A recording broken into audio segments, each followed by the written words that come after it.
Did you know that you can buy a massive Venom Horse on AliExpress for $35? Well, neither did I until just recently, but I've got one right here. Let's open it up, check it out, and of course, do some toy photography. Did you know that they made a Venom Horse figure? You know, like when Venom takes over the horse and they go really fast in Venom 3, it was really cool. No, you didn't know that? Well, that's because they didn't. And this right here is a bootleg. It's a boot. We've got another boot, everyone. Yes, we love boots in this house, especially quadrupedal symbiote horseback boots. This is a bootleg Venom Horse figure from AliExpress, and it was like $40 or so, which is typically a little more expensive than you'd think for a normal bootleg, but this seems pretty substantial. It's very heavy, but yeah, I guess when there's a demand but no supply, there's an opportunity for, you know, some business, and the bootleggers from wherever, China, are doing it, so we're grateful. If you want to get this thing, it's I'll have it linked in the description, but man, I am so incredibly curious about this thing. Like, this is just insane looking. It's ridiculous. Sometimes I just really love seeing what random stuff you get on AliExpress. Like, it's fun. So when I did buy this thing, I did make sure to choose the color of house, and I did make sure to say, yes, I want a box. And full disclosure, when this came in, it was actually not in the box. The box was just kind of slid into the packaging along with everything else. So I did put it into the box for the video itself. Which, come on, I mean, that was a good decision. Presentation's everything, right? But the box is a little questionable. I mean, we've got a pretty cool unofficial Venom-looking art here. Venom with a very interesting font I've never seen before. A very official-looking Venom font up here. Some very low-resolution horse and tongue over here. And then we've got what looks probably like an AI-generated Venom riding a Venom horse that says Venom: The Last Dance, proudly presented in IMAX 2024. So I'm glad that the bootleg company is proud of the movie. This stuff doesn't even look like it's AI. This looks like somebody just used the clone tool in Photoshop to make all this outside stuff. Either way, it's okay. It's a boot, and they did their best. This is better than I could do for a box, probably. Most bootlegs are like fake versions of already existing figures that are out. There's no figure out like this. There's no Venom Horse figure out. So this is along the lines of the third party. This is like in between bootleg and third party, it seems like. I don't know, but we've got a Venom Horse figure. What do you say we just open this thing up and I'll take it back out of the box again? So most of the time when you buy like a bootleg figure off of AliExpress like this, there's a little disclaimer on the bottom about like the hazardous plastics that it's made with, you know? So always be careful about that. This figure kind of really has a strong factory plastic smell. So I don't know if I should be wearing a mask while I do this or what, but I'll be careful. Be aware of that before you buy it. I mean, all figures you buy have that fresh figure smell anyway, so I don't really know. Anyway, this thing is undeniably pretty cool. It's a big, like this is a big thing. It's very heavy. It's just really freaking ridiculous. So and it comes with a few things. So one thing with horse figures is I don't really know how the anatomy of horses work all too well. I usually will Google horse posing to make something look kind of accurate. It's a little bit better, right? I don't know. So he comes with a underwater plant right here. So this is no, just kidding. This is his tail. Kind of looks like an underwater plant, right? So let's see what it's like to put it on in. There's a nice little hole right there on the tuchus, and this thing is articulated. There's a little bit of a thing there. So let's see how this goes in. All right. So now I can do that. That went in quite easily. You know, I've had a few interesting tail putting in videos in the past. And that was probably one of the best ones. All right, but does it stay in? It's in there pretty good. So this is how he looks with the tail in.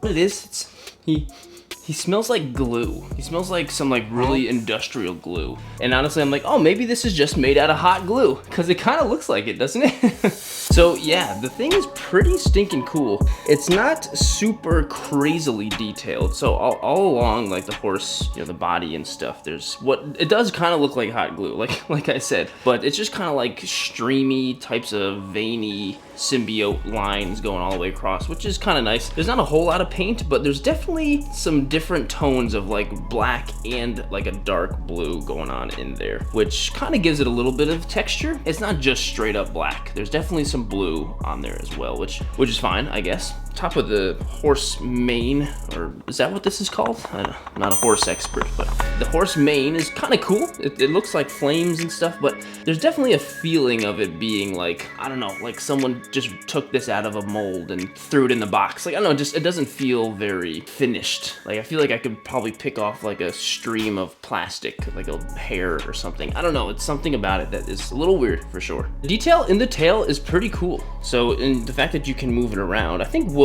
definitely give it some realistic looking motion. It's pretty much always in like super fast mode. Like the tail always looks like it's moving really fast. And I guess if you look on the bottom too, the texture does stop a little bit. Normal horse underneath. Yep, sorry, normal horse underneath, I know. The faces are pretty cool. There's a lot of detail in there, but it's kind of sloppy all at the same time. So, oopsie. Sloppy Joes.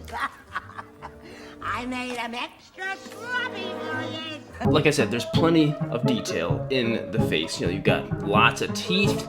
You've got a tongue. Oh, this is a magnet tongue. I just pulled that out. Does that just go right in? Oh, okay.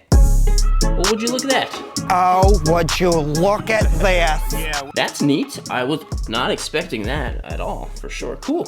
None of the other ones come off. So I guess you could just have nothing or something. So you have the choice if you want nothing or something. Cool, that's pretty neat. I was not expecting that. But you know, if you look here, there's definitely some paint imperfections right there, stuff like that. You know, right if you look right on the front there, which is kind of terrifying, I'm not gonna lie, looking at it at this angle, there's definitely lots of paint imperfections here. Like there's a little bit, and that's fine. There's a lot of imperfections on this thing. It's a bootleg, you know, what are you gonna expect? Definitely very cool. The mouth does not articulate. I mean, I'm just bending the plastic by doing this. That's pretty much as far as the detail goes. There's not a whole lot more to really talk about, really. So it comes with two other faces. They're a little different from each other. Like this one here is pretty close to the other one. It's very long snouted, really, and the eyes are still kind of big. This one kind of looks more like horse skull, kind of, really. It's almost weird thinking like, why would you want this and not this? Like, are they really that much different? Yeah, I guess they are. Interesting. I don't know, but you got it. And this one here is the most different. This one's got the longest tongue that's going all the way back like that. And it's very much a shorter snout and rounder snout, stuff like that. It's also got really big nostrils, like right on the nose there. Very, very big. And like I said, the tongue doesn't come out on either of these, but they're definitely options. All right, let's see how switching the head goes. I'm not really sure what to expect here. Let me take the tongue out. I really don't want to break anything. Oh, geez. All right. Maybe I gotta heat this up. There we go. Okay, I didn't need to heat it up. Just kind of grab it by the back like this. It kind of comes right out. There's a really big ball back there. I don't know if you can see that. Okay, cool. Let me switch this one. Yeah, switching is not bad at all. Totally fine to switch. Okay, so articulation, there's a little bit. So we've got some neck movement. That's actually a pretty decent amount of neck movement. Head movement, you can't go up much more, but you can go down here. And so the legs have a joint here that goes like this, and then that. I don't know what kind of poses you're thinking about with this figure, but I'm sure you could do it. I mean, the only poses I'm really thinking about are just like running, or maybe like a big, like whatever, when the horse goes up. I'm sure there's a term for that. It seems like you've got just about all, I think, of the posing you would need. And of course the tail too. That's good. If you do want to pose this guy, I really do recommend just Googling horse poses If you do get him in a pose that you think looks kind of good, like a running pose, you're probably gonna need some kind of stand or something. Does that kind of work? Kinda.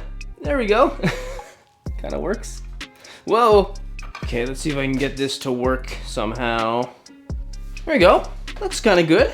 And I do have like my camera lens on this stand to hold it up because this thing's kind of heavy. So it's definitely a little bit difficult to prop them up that way if you really wanted to, but it's doable. Okay, well, how big exactly is this thing? Tall, he's about 8 inches tall or so. He is like 10 inches long if you count the tongue. So he's pretty big. He's a big guy. Like I said, he's very heavy. He's a big honkin' horsey. But how does he look with your figures? This is how he looks compared to Venom, Marvel Legends. This is the one that just came out. I did a whole review on him and Carnage, and he definitely seems to fit, I would think, because Venom's definitely bigger than a normal person, and horses are big, and I think it scales, and it seems like they actually tried to scale this to this figure, probably, I'm assuming. But if you wanted to compare him to a normal Marvel Legends, you're looking at that. So, okay. So, come on.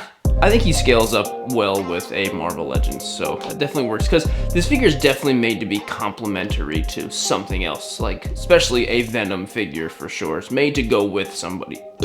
Excuse me. So I do have another horse action figure, actually. Believe it or not, I've got one. And this is actually a Figma horse. I think it's just called Chestnut. So the scale is clearly much smaller. I usually have used this before with other like Marvel Legends size figures. Like I used the Indiana Jones with this guy and it worked pretty well. With Deadpool, he actually seems kind of small, not gonna lie. So this works with more like Figuarts Figma stuff. And then this is definitely for a little bit of a bigger scale, like Marvel Legends. Makes sense. Okay, so the question of the day is, though, how does it work when you want to put Venom on top of him to ride him? Clearly in the movie, Venom goes onto the horse, and so Eddie is just kind of riding the horse, so it doesn't really match the movie, but who cares? Plop him like this, and maybe have him hold on to the...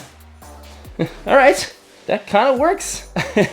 I'm not gonna lie, that looks pretty good. Oh, whoopsie. Okay, I've got him back up in this pose. Can I get Venom to stay on him like this? Grab onto it somehow. There we go. That looks pretty cool. I'm not gonna lie. That looks great. And it wasn't that hard. It didn't take me that long.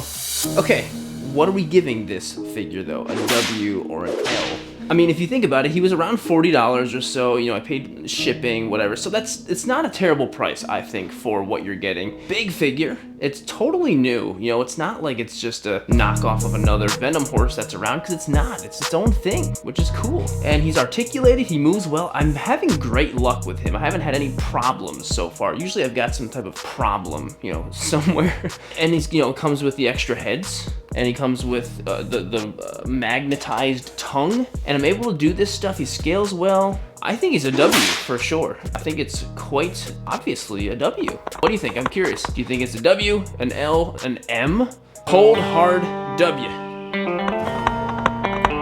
So after I've put him in this pose, I'm feeling inspired, and I feel like this needs to be my photo right here for this shooting and reviewing video. Clearly I have to do this. I'm not sure where. Not sure exactly, but definitely this pose for sure. I want to keep him in this pose. So yeah, let's go take a shot.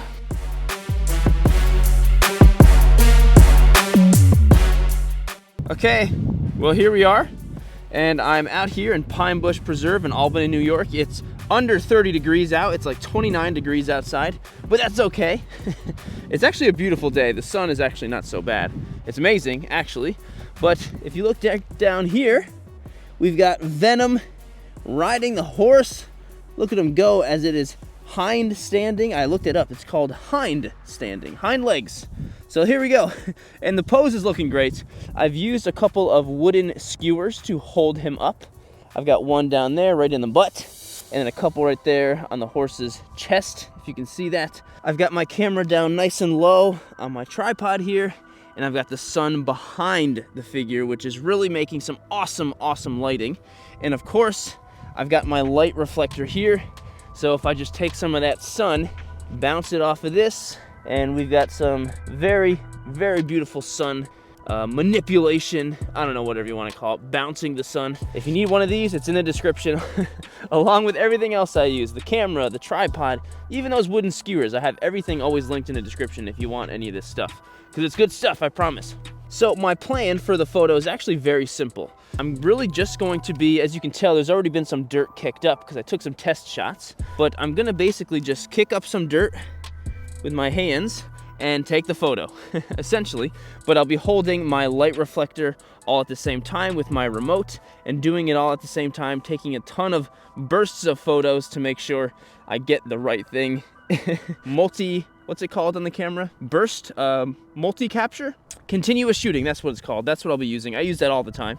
So anyway, speaking of camera settings, let's take a look at that. So this is actually a test photo that I took already. I've got 2500 as my shutter speed, which is pretty fast. It's very fast, but with all of this light, I have the ability to crank it up as pretty much as high as I want because I have no fear of it being too dark because there's so much light. So I can crank that shutter speed up, and the faster the better for this shot because I have a bunch of moving particles, moving elements here, and the faster my camera's going, the faster it can capture all of those fast moving particles. And so my f-stop is at 3.2. I turned it up a little bit higher than usual because I want to make sure I get Venom and the horse all in focus in this shot, make sure it's all perfect like that. My ISO is at 400 as it always is.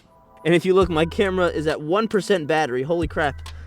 Good thing I already took this test photo because it's probably gonna die any second. So days like today are like my favorite days for toy photography because I really have like zero limits in what I want to do. I can crank my shutter speed as fast as I want, get all that beautiful harsh lighting if I want it, bounce it around with that, and get some real great action kinds of shots. And if I'm waiting towards the end of the day when the sun's about to set, it's even better. It's actually only like 1:30 p.m. but you know, in the winter in New York, that's almost the end of the day, basically, pretty much. So, and one of the questions I get all the time is like, how do you have such great locations for toy photography? I live in upstate New York. I don't think it's the beautiful capital of the world, beauty, whatever. There's some great spots, but I just love to explore. I drive around, I walk around, and I look for things, I Google things, I just find locations that work. So I'm sure if you were to try that, probably find some pretty cool places. I can find my little Tatooine in the middle of New York. There's no deserts here. Just make sure to Google places and explore, and you'll find great places, and that really helps inspire toy photography, that kind of thing. It really, really helps. Anyway, I'm gonna shut up and let's go take this shot right now.